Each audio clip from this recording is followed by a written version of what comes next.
Magandang hapon po sa lahat, Luzon, Visayas, Mindanao, kung saan kayong panig ng mundo po. Nagbabalik tayo rito sa aking YouTube channel po para pag-usapan na naman na nandyan sa ating harapan. Coins pa rin po ang ating pag-uusapan.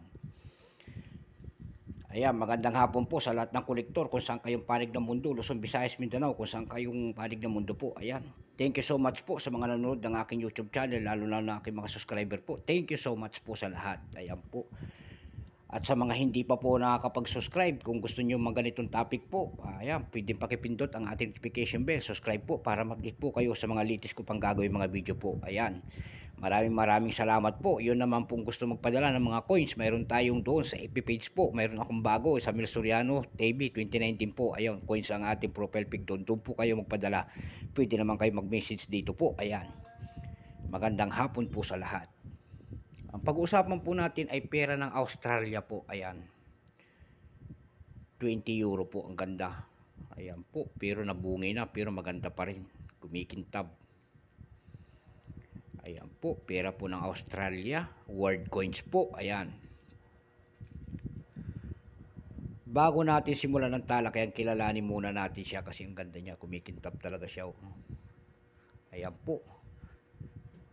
Issue, Australia po, period, Second Republic, 1945 up to date po. Type, standard circulation coins, years, 2002 hanggang 2007 po. Kinta ba? Value, 20 euro cent po. Currency, euro, 2002 up to date po. Composition po nito ay Nordic Gold. Ayan. Mga Australia, Nordic Gold po yan. May Nordic Gold po pala. Hindi natin alam kung may sasanla ito. May bigat po itong 5.74 grams. May haba po itong 20.25 mm. May kapal po itong 2.14 mm. Shape, round. Spanish flowers. Ang yung kanyang nandyan sa harap. Ayan po. Kung tawagin po ay Spanish flower po. Ayan. Ayan po ang kanyang flower. Flower yan, Eurocent na yan eh. Ayan po. Disenyo. Orientation po, middle alignment po. Ayan. Number, M-61. Reference number, KM-3086. Ayan po. Ang ginawa po ng Australia sa bariyang ito ay 4 po na variety ang inilabas. Ayan. May 75%. Excuse me po. Common. Mayroon 1.6% Biusit kung tawagin. Mayroon 0.1% proof. Itong akin parang proof to kaso nga lang sobrang kintab na damage na. Hindi naman pala damage to.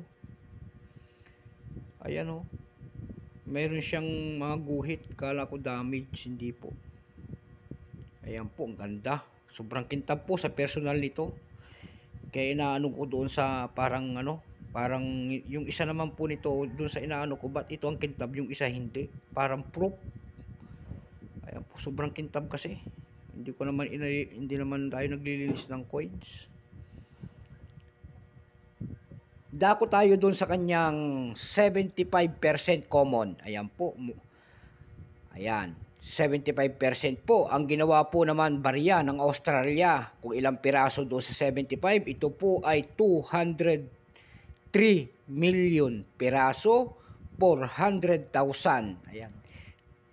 203,400,000 piraso po ginawa po sa bariyang yun. Ayan.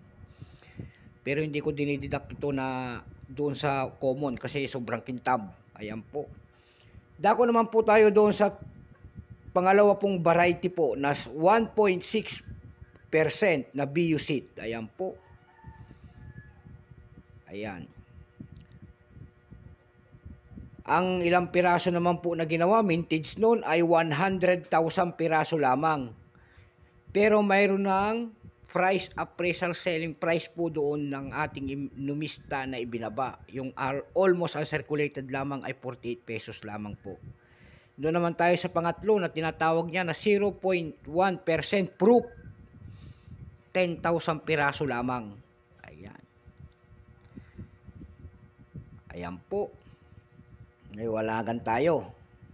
No price appraisal po yun. Wala pang price. Ayan po.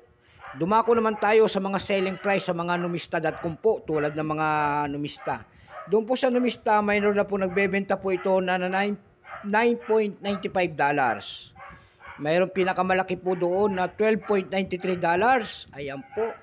At nagtataho lang ating aso, gutom. Sa eBay.com naman po, may nagbebenta dito ng $13.73. Mayroon naman pong $12.93. Ayan. Malalaki na ang presyo nito. Dumako naman tayo dun sa ating carousel.com po. Ayan, PH. May nakita tayo dun bukod tangi po na nagbebenta nito ng 400 pesos per piece. Ayan. Sana naliwanagan kayo dito sa ating coins na ito. Ayan po, at ang sama ng tahol ng ating aso. So hanggang dito na lamang po. Magandang hapon po sa lahat. Luzon, Visayas, Mindanao, kung saan kayong panig ng mundo po. Thank you so much po sa aking mga subscriber. God bless sa inyong lahat po.